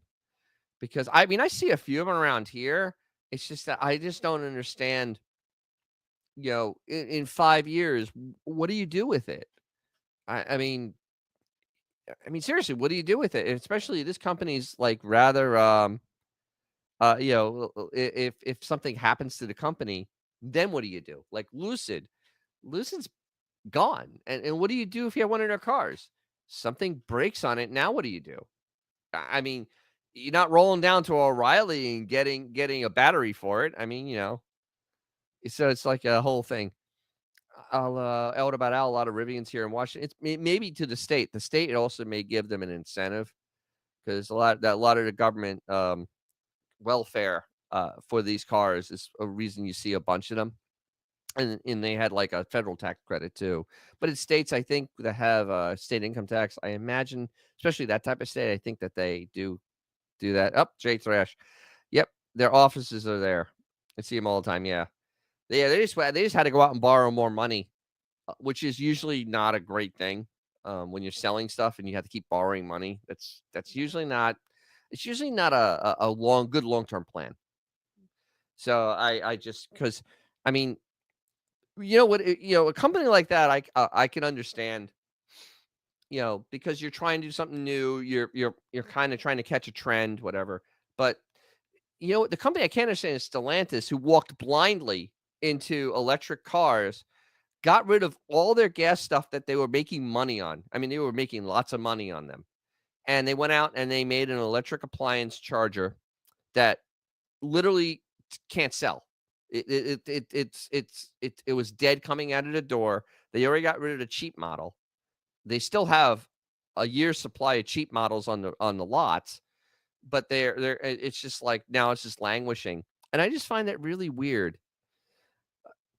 Yeah, they also make electric vans for Amazon. Yeah, I actually read a story on the Amazon ones. They actually had, I think it was in Arizona. They were charging them, and one of them caught fire, so a whole bunch of them caught fire. It was a little hot out because if the electric cars don't have their cooling stuff working, those batteries overheat, especially when you're charging them fast charge. They will overheat, and it's just a matter of time for it to happen. And they have a massive cooling system in there, and people don't realize that they have a giant cooling system running past the batteries to get the heat off there. So it's a whole yeah, that whole Amazon thing, they've had them when they've caught on fire. Uh, Rivians are rare around. Yeah, you're lucky. I see way too many of them. GM has a big EV commercial van. I don't know how much longer. Marion Barra has really shown me she has some sort of intelligence at GM, because they basically went, yeah, all that big EV stuff we're doing, we're not doing it. So I imagine that they may make that a hybrid, and that would be a phenomenal commercial van. Because if you could actually make a hybrid proper, you can have it pull more and you can have it go further, which is fine. I mean, as long as it's reliable, it's fine. Like Ford did that on the Power Boost. The Power Boost uses the 3.5 turbo, which I don't know why they need to use the turbo, but they did. And then they put the electric motor behind the turbo, in between the turbo engine and the transmission. It's sandwiched, which is a fine thing. And what this does, though, is that it makes a smooth transfer of power. and it also becomes a generator. It has 7,000 watts, actually. It's pretty powerful to your house. And, the, uh, the thing is that it can still tow, as much as a regular F-150. There's no loss there, and it can still go 600 miles. Unlike, the F-150 truck, which if you do anything with it, the EV, if you do anything with it, you can't go 200 miles in that car. It's a really big problem. So, yes, GM, government motors, absolutely. God, I'm trying to start getting on Rumble. I may go on Rumble because I have a whole friggin' tirade on that, a whole 2008. Seriously, I do, because dear God, that was horrible what the happened to the American public on that. Let's see, Barbara Drush. One thing they never mentioned about electric cars is how much does it cost to charge them compared to gas it up. It varies. It just depends how much the electricity costs and how much the service costs. Because I read a story on a big General Motors EV truck. It was $98 to fill to recharge it. In an hour and a half. No real savings there. I mean, because if you're going at home, you're going to spend real money to get high power to come in. You need, because it's three phase, and in fact, the fast charging is double three phase.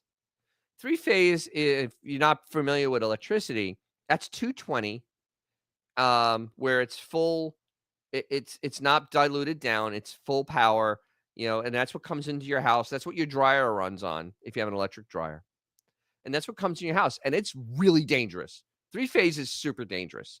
You think the outlets in your house are dangerous? Three phase will just absolutely cook you, because that's full amperage, that's full voltage. So you're talking lots. Now, when they do fast charge, it's actually double or triple three phase. So it's either 440 or 660. That will 440 will vaporize you. I mean, honestly, that will vaporize you. That is literally beyond lethal. 660, I can't even fathom how much power that is. And I mean, that's like, licking, that's like licking the third rail. Not a good plan. But it's the technology is actually incredibly dangerous when if you really think about electricity and how dangerous electricity can be. No. And the cars have that in there. So if something really goes wrong and it gets grounded, that power is now and that's like in Formula 1, they used to have these electric units on them before they changed to like a hybrid now. And they had a different type of system. And they actually had it where the car had the 220-volt battery, and it lit the car up, and a mechanic got like tossed. So that's literally the danger, the unspoken danger of these cars. Besides, they also enforce the sealed hood mandate that the government wants. The government doesn't want you to work on your car. The government does not want you to work on the car. It really, it's something that they've been trying to get rid of, the whole mechanic. Uh, that's why a lot of things have been done to make it very difficult. The electric car is their dream because you can't work on it. You can't do anything to it. Like literally, I guess you could add wiper fluid.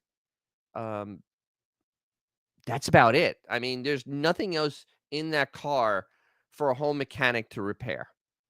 The tires are special on them. The brakes are completely special because they're regenerative brakes, and they end up, to repair them now, because they're actually sending the friction is sending electricity back to the batteries to charge it. It's a whole complicated system. Tesla won't let you touch the car. Everything has to be done through there. It's really not good. And yeah, this is the other thing. Cutting through it, a wreck with the jaws of life. Fire departments are trained on dealing with EVs. They because that is the single most dangerous thing they can deal with. I have a friend that works at insurance company. She's a manager. EVs, when they're in an accident, they're totaled. Nobody fixes them. They just go right to the junkyard. There's been pictures of brand new Charger EVs.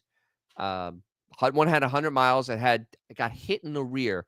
I mean, literally destroyed the rear fascia, maybe destroyed the bumper, may have put a crinkle in the corner. Junkyard, because no one wants to take and it's literally yeah, they're just disposable, expensive disposable appliances. That's why I call them an appliance. Barbara DeRush, you still have the 3-phase. It's a lot of money to install. My brother did it. Yes, because that is literally straight out of the power lines. 3-phase. That literally. My uncle is an electrician. My grandfather was an electrician. They told me about 3-phase. 3-phase is straight up, and to do it, no. And honestly, a professional's the only one that really can. And then they have, and you can't. That can't be live. You will get you will die. It is so much more. Yeah. Jamie, more content to having an electric car when you think about it hardly has any pros. Yeah. It, if the argument was made in an open forum where you could actually talk freely like we can on, YouTube or, or Rumble, the argument isn't there. The technology still isn't there. If the technology was there, it'd be great, but it isn't. So there we are. You know. Yes, the EVs need to be much more efficient and less dangerous. Yes. Hydrogen has always been talked, but hydrogen's really dangerous also because BMW had a hydrogen car out 20 years ago. And I was in a BMW club. I was an officer, and you got to talk a lot to people, and they BMW told them that they could not put the hydrogen car in their garage for fear the hydrogen would leak out and they'd blow their house up. So yeah, that's not a great thing. Gasoline and diesel is a really, really great fuel. Nice and safe. Hey, it's Anthony. Hi, Anthony. How are you doing? Yeah, I just talked about hydrogen. It's pretty dangerous. It's really, really dangerous. So yeah, right now, diesel honestly is the best fuel. It's actually less refined. It's also you can't burn diesel. I mean, you have to get stupid hot to make diesel burn. And it's super efficient. You don't need spark plugs. The maintenance is down to just changing oil and changing filters. I mean, that's what a good diesel, the only maintenance you have to do is oil and filters. Because otherwise it's self-lubricating because diesel has a lubricating values to it. And it just runs and runs and runs. That's why those big trucks are diesel, and you can get 300, 400, 500,000 miles out of them just with maintenance.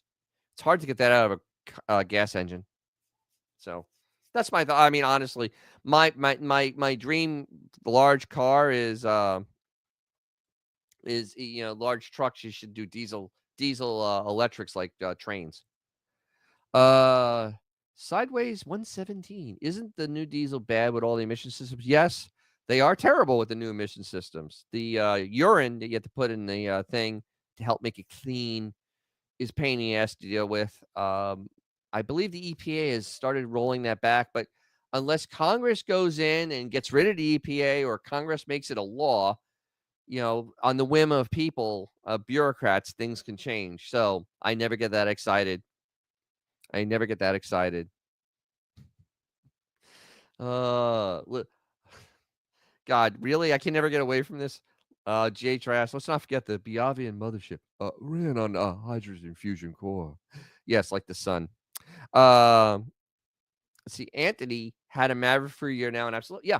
Everybody I know that has those loves them because honestly, if you need something with a bed, it's great.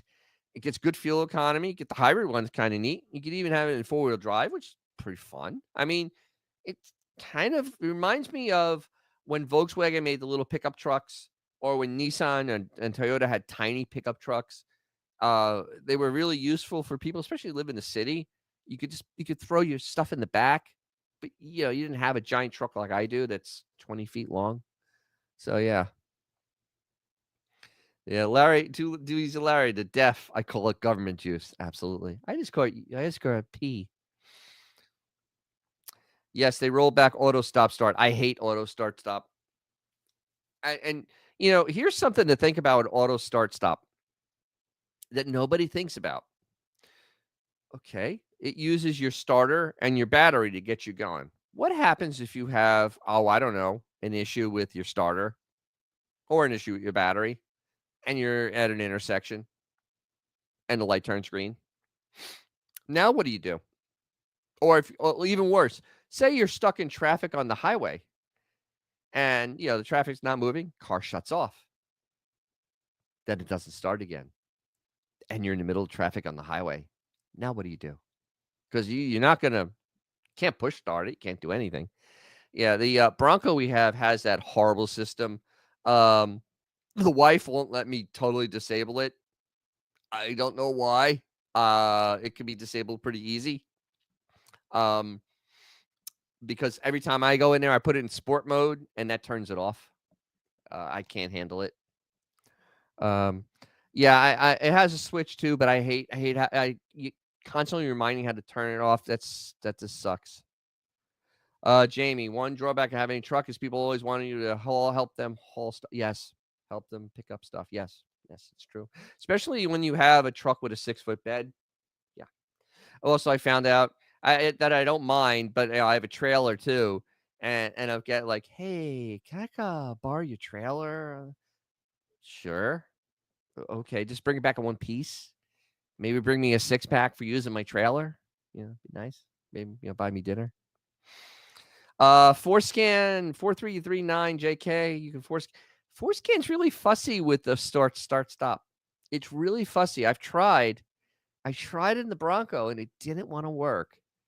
It's really fussy. The way it's because a lot of times it's hardwired into the battery management system, the Bliss, as Ford calls it. I don't know what the hell they call it, Bliss, because it is and it's hell. And a lot of times the computer can't override the manual feedback. So it's one of those weird setups. But there is a plug and play to defeat it. Somebody smarter than me has designed that, which I'm more than glad. Just like this person smarter than me designed the way to put remote start on my 2016 F-150. Ah, Ed Rooney. Here we go. One of my favorite pieces of garbage. You know what? This is going to be on my list of just crap. The Ed Rooney. Remember the old Cadillac modulated displacement? Yes, 468. The Cadillac 468. 8 when you needed acceleration, 6 around town, and 4 on the highway. Done with solenoids, and it did not work.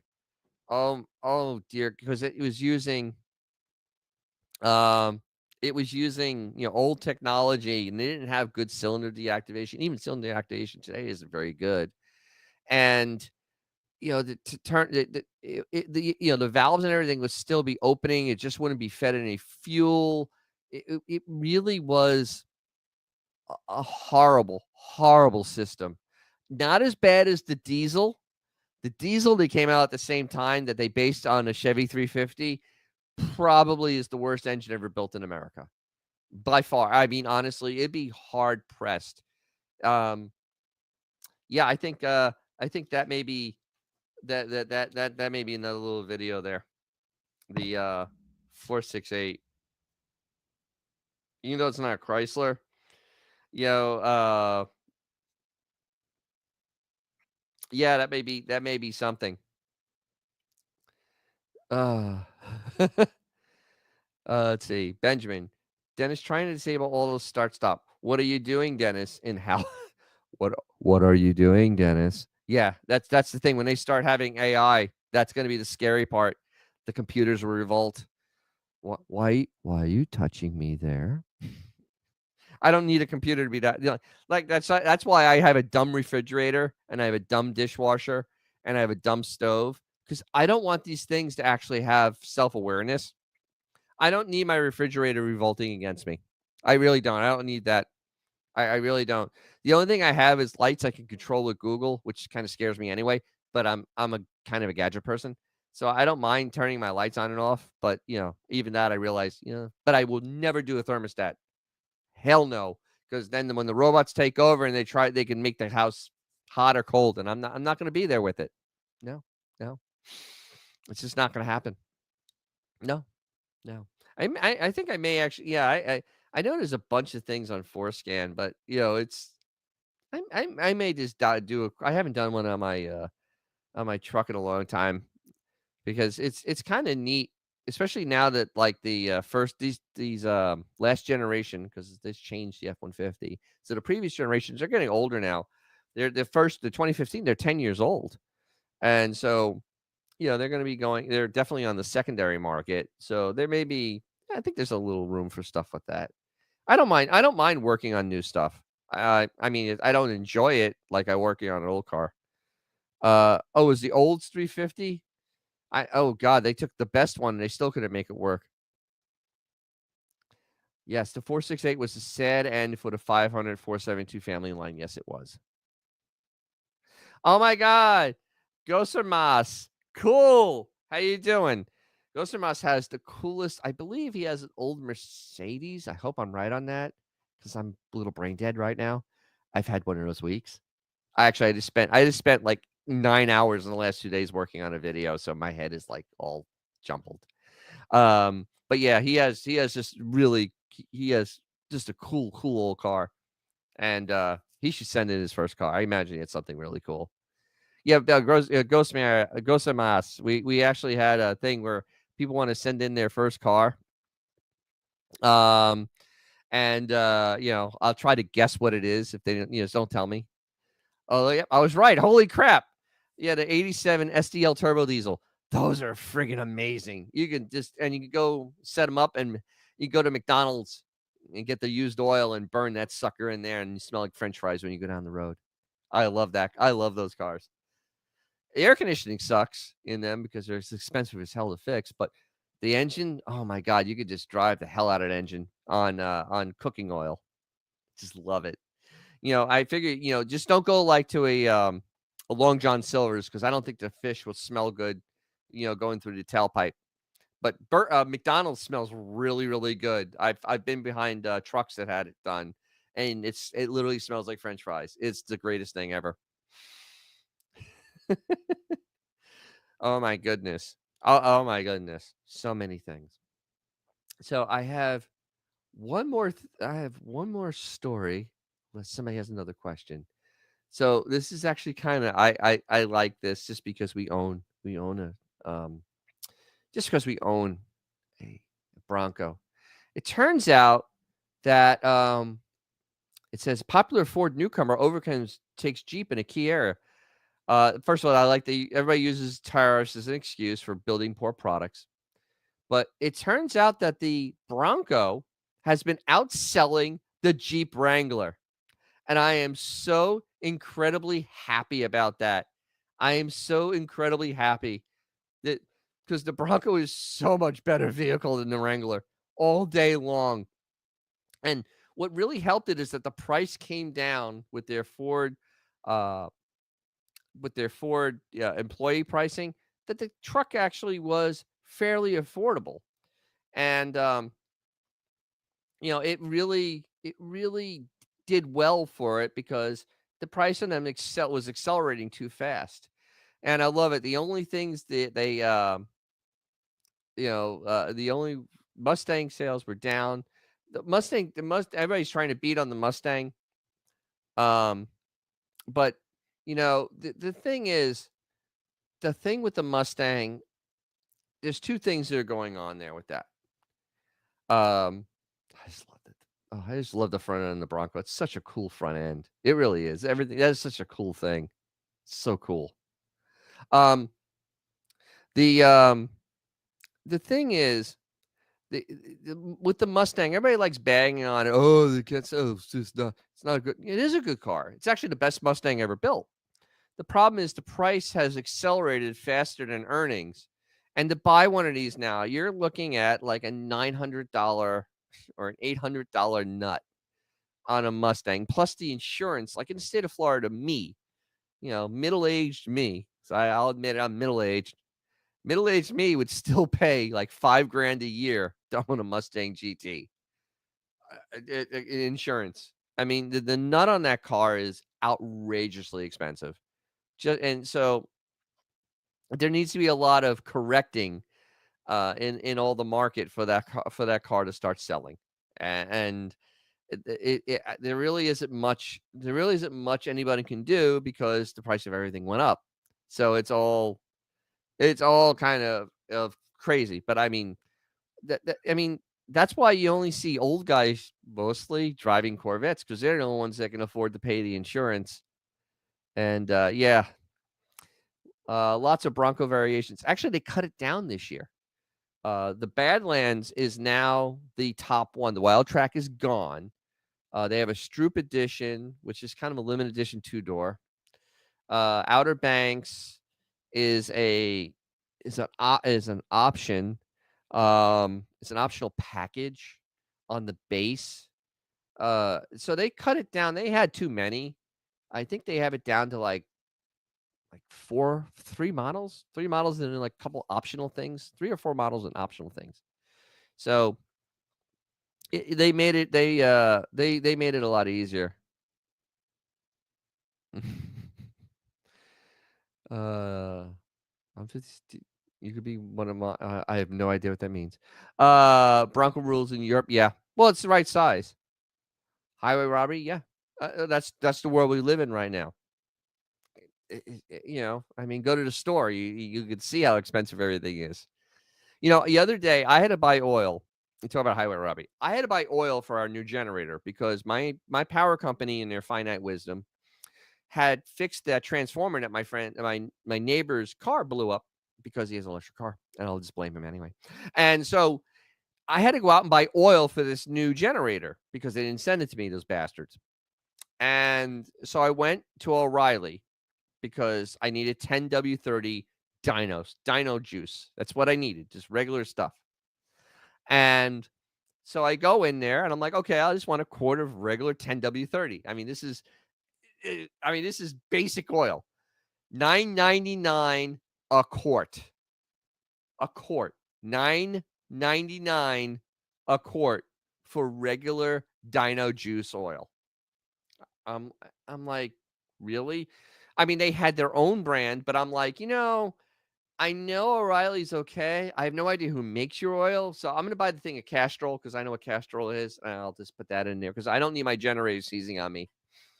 So, yeah, highway robbery. Everything is just painfully expensive right now. That's why you need recessions, because it makes the price go down. Backgrounds in finance. Unfortunately, recessions are a natural thing because then you have deflation. And in recession, you have deflation and the prices come back down. Not going to happen now. So, yeah, but just putting oil in a generator, it cost me $10. Yeah, and that doesn't go very long. Benjamin, I worked in a gas station in 1990. A quart of Valvoline was $1.59. I actually worked in a gas station in 1990. Actually, I worked in a gas station 1987. Yeah, 1987, and then I did summers up through 1991, I think. Yeah, and oil was dirt friggin' cheap. Even we were a Getty station, and literally, it was dirt cheap. It was like almost $1, like $1.25. I mean, we used to get the oil sent in the big barrel because we did oil changes. You just filled it, used the dipstick, and that's how you knew it was full. And yeah, it's yeah. Oh, I remember going to New Jersey with my Charger, and in the late 80s, and they still had regular gas. It had not been completely outlawed yet. So they had regular gas, and it was 89 octane, and I paid 93 cents a gallon for it. and I was as happy as a clam. And best of all is New Jersey, the guy had to go pump it. I didn't have to go pump my own gas for 93 cents. I was so friggin' excited. But yeah, it was way under. And then I remember it came back down again um around 2000, early 2000s. It was down into the low dollar something because it was right after I got my first BMW, the 325, and actually through the 330, I think I still had it where it was still cheap because they both ran on premium fuel because BMW. Yeah, yeah. Uh, a, a gallon at Benjamin, that's 4 liters. I think it is. Actually, no, it's 4 liters is more than a gallon because it's bigger than a quart. Yeah, I know that from BMW because on an X5 when you do oil change, it's in liters, it's not quarts, and 7 liters of oil, not 7 quarts. So actually, it's almost 8 quarts of oil. Yeah. See, Ed Rooney only got 99-cent gas once in his life. Oh, Jamie, wasn't there a gas shortage in the 80s? Actually, the gas shortage was in 1979, 1980, because of the Iran situation with the Khomeini over there and taking hostages and all that. It was all unsettled. And the price of gas went up. It went over $1. And actually, part of the video I'm releasing tomorrow morning on the Chrysler R bodies talks about it because I remember 2 gas crises in my life. Barely remember the 74. I was like 2, but that you kind of have that. But the one in 79, I remember. It was even and odd days up in New York. Even and odd to go get gas for your car. It was all by your license plate. Yep. The Gulf War dividend in late 90s was 93 cents. Yep. Yes, it was. Benjamin, I was 8 then. I don't remember shorts. I was 8. I was 8 when it happened. I fully remember it. Oh my God, I fully remember. Maybe because my whole family was gearheads. Like my grandfather, my uncle. It was all so. Yeah. Well, Europe is different. Europe has that whole problem. Ghost my ass. More in the 70s in Europe. Gas shortage in Europe.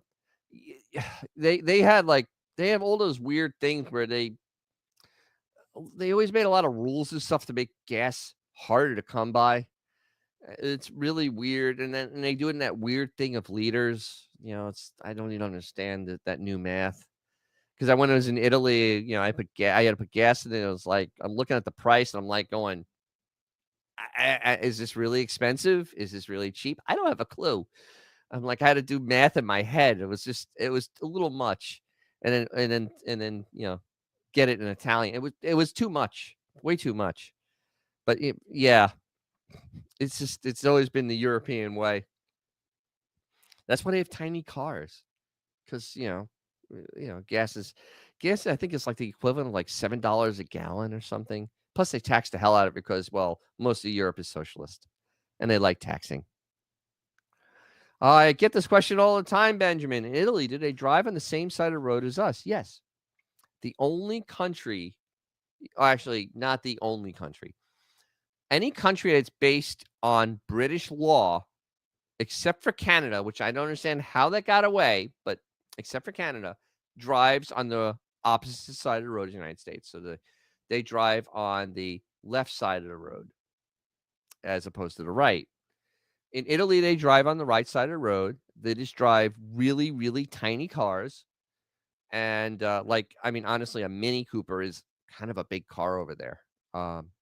And in Sicily, in southern Italy, the roads are garbage. So buy the insurance always, because you're going to destroy that car. Absolutely. I had a brand new car. And, the damage was quite severe on this car. Oh, Ireland. Wait, yeah, Ireland's on the left side. Yeah, yeah, yeah. Let's see. Imperial gallon and gallon. It's 5 quarts, so I don't think it seems so bad. Yeah, Canada's just one of these weird places. I've only been there a couple of times. This is 4339. It's 4339 JK. Yeah, it's one of those weird places where it's kind of a hodgepodge of things because they drive on the normal side of the road, which I'm going to call the normal side of the road. But they have like liters, and then they use imperial gallons, which is different than liters, and it's like okay, and yeah, it's really strange. I do see sometimes down in Florida, I do see some of their Canadian cars come down here because they get different models still because well they're Canada. Let's see. So that's right. You came from Germany. Now you're in Canada. Yeah, at least the winters are the same, right? Right, goes on my ass.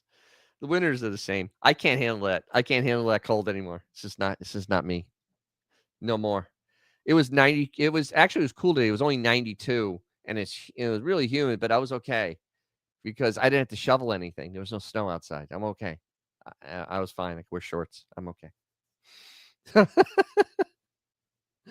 Oh my goodness. Oh my god. You guys have no idea. My cat Puzzle is now just becoming I wish I could show this. She's licking me. She's on my lap. It's all craziness. She's all confused about the imperial gallons too. It's just craziness. So yeah. All right. Well, I think I'm gonna unless anybody else has any more questions. Yes. Yeah, Japan got that. Japan has right-hand steering wheels. Yeah, they got that from the English because they were the first ones to go over there. The it was and those cars are now bringing big money in the United States. Are you with 30 when you immigrated? Yeah, I love the cold. Oof. Yeah. Uh, Ed Rooney, don't punish her again. I'm not punishing her. I never punish this cat. Oh, please. This cat is as spoiled as they come. I give her breakfast, lunch, and dinner. Like she gets snacks. And she gets a snack late at night. Yeah. Jamie, and your kid wants to go to Chicago. Yeah. We're gonna go visit at the end of January. Daddy wants to make sure that to see how bad it really can be. I just hope it snows.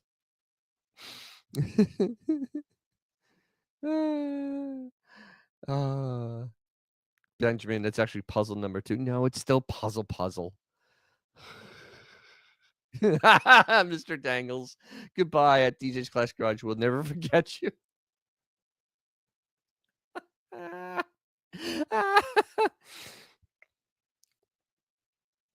Oh, all right. Articulate John, when would they make the W style engine, or is it too ambitious? It right now, the only one that truly does that is Volkswagen Group, and Volkswagen Group's all on board with this new emissions garbage and this whole green crap. So the W engines, they just stopped making them a few years ago because they had them in Bentleys, I believe. Um, I know that what do you call that? Bugattis use that's the Bugatti layout with 4 turbos. It's a crazy layout. Absolutely crazy. You almost can't explain it. It's like 4 cylinders tied together in a W shape. It literally is absolutely nutty. Um, but you can make tons of power because you have, you know, basically 2 V8s, well, actually 2 V6s pushing. Actually, yeah, V6, 2 3 cylinders, 3 cylinders. There you go. You have 2 V6s pushing down. It's really, really, really incredible. Complicated, but yet incredible. So that's why computers are actually kind of helpful. Actually, it was kind of funny. I should probably do a thing on the BMW V12 because I can actually show a lot of the stuff for that because that V12 is the same engine that's in my E30 outside, except BMW put 2 of them together. They made a Siamese block, and it uses the same heads, same computers. It uses 2 computers, same distributor, double fuel injection. I mean, literally, it is that 2.5 liter, but done into a V12. I can do a video on it because I can actually show I can actually show how it goes together without having one because I have I actually have that car. I think that'd be kind of fun. So yeah, all right. We'll end on that high note because why not? W12s are a high note, and and please everybody remember send in your first car. I'll put a link on this video. I'll put one in all those places, and send in a picture of your first car to DJ's Classic Garage at gmail.com. Do not tell me what it is. I want to guess. And because it's always fun because I show my first car all the time, still have it. But I always find it fascinating what people have for their first cars. So that was a great idea. I love that idea. And we'll we'll come back next week and we'll have the first car special because why not? Oh, cool. That's awesome. 4339 JK enjoyed his first. Excellent. Cool. I hope you liked and subscribed to the channel because I have fun stuff. I try. I love cars. If you haven't figured it out yet, I love cars. And all this stuff that like people ask me questions about, it's off the top of my head because I just love cars. I read books about cars. I love it. So thanks, man. Oh, don't give me don't articulate junk. Don't give me a hint. I don't need to know it's baby blue. It's okay. It's okay. All right. So yeah, I will I'll leave links for that, and that'll be kind of fun to go through the first car thing.